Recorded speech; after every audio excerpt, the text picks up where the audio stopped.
Okay, so I think we can all agree that no matter what we feel about this movie, that Will Smith dodged a bullet by choosing this movie over Independence Day Resurgence.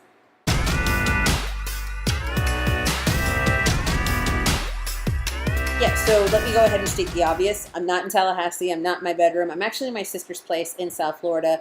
I'm actually doing some home repair projects. It's why I'm actually covered in white paint at the moment. So I apologize for that, but I really did want to talk about this movie, so let's get into it. So I do want to say that I tried my best to stay away from all the buzz and all the hype and all the early reviews. However, when the internet starts circulating a petition to shut down Rotten Tomatoes because people are protesting the low scores that this movie is getting, it's a little hard to ignore that. So when I was going in to see this movie, I was aware of the fact that people were disappointed by it. I tried to push all of that out of my mind, and I tried to just, engage the movie for what it was. All right, so that being said, I didn't love this movie, but I also didn't hate it. This is a very middling movie for me. For me, this is probably going to be smack dab in the middle in terms of experience. The only reason that I think I lean more negative towards it is just because, yeah, it is disappointing. Because when I think about the movie's pedigree, the fact that it has amazing characters, some of which, like Harley Quinn, we've actually never seen brought to life in live action before. The fact that you had David Ayers writing and directing it.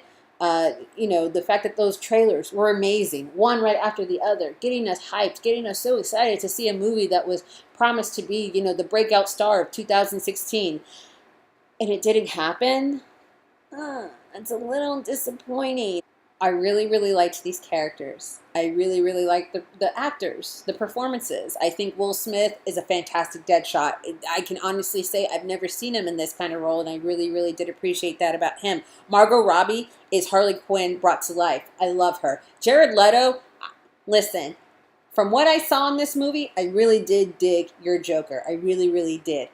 However, I feel like it was so little compared to what I was promised. And I know there's more footage because I've seen it in marketing materials, in trailers. I know there's more of the Joker out there. And already we're hearing reports of the fact that he says, like, I shot enough for a standalone Joker movie. And the fact that, it's not in there, it's kind of like, what the F? That lets me know that what happened to this movie is not the fault of the cast. In fact, when I'm watching this movie, it's really clear the cast is having a great time. They're having just a solid, good time with people that they have chemistry with, and it's awesome. But I'm sitting there, and the whole time that I'm wondering, like, why am I not having as much fun as they are? What is not translating? And I realized it was because of the plot. I never thought a shitty plot would get in the way of me enjoying incredible characters, but it finally happened. It did. And for me, that's why I kind of lean more towards average, below average in terms of where I rate this movie. Okay, so it's sort of like putting together a Christmas tree, right? So imagine that your characters, your action set pieces, your visual effects, that's the ornaments, the lights, the tinsel, all right? All the pretty shit you're going to throw up on the tree, right? But the plot is the tree, right? You have to at least have just a really generic, I bought it at Sam's sort of tree just to hang all of that shit on, and then you're just like, oh, it's beautiful, it's gorgeous, but guess what? You didn't come home with a Sam's tree, did you? No, you went ahead and bought the shittiest little Charlie Brown tree that you could find, and you brought that shit home. And guess what? Ornaments started falling, shattering to the ground. Now your glass is everywhere. Now you got to be picking out fucking ornament splinters out of your foot the whole night instead of making cookies for Santa. Why? Because you fucked up. That's why. I'm sorry. I'm getting hyped, and I don't mean to be. So that's what happened here. There are points where the plot just straight up disappears. I don't mean like it gets fantastical or it just like I couldn't see it or I couldn't wrap my mind around it. I mean, it straight up disappears at points. There are moments that make no fucking sense. There are moments where they're like, we're going here for a reason. Like, what's the fucking reason? I said for a reason. Like, for the fucking reason. As far as I can tell, the reason is just to get to the end. As when I think about this movie, it's like they had a beginning, they had an end.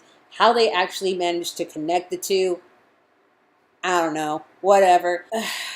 Listen, I have to believe somewhere in the Warner Brothers vault there is a computer, right? In somebody's editing bay, in the little fucking trash icon, there is a great, fantastic, just David Ayer, just brilliant masterpiece sitting there waiting for us to consume.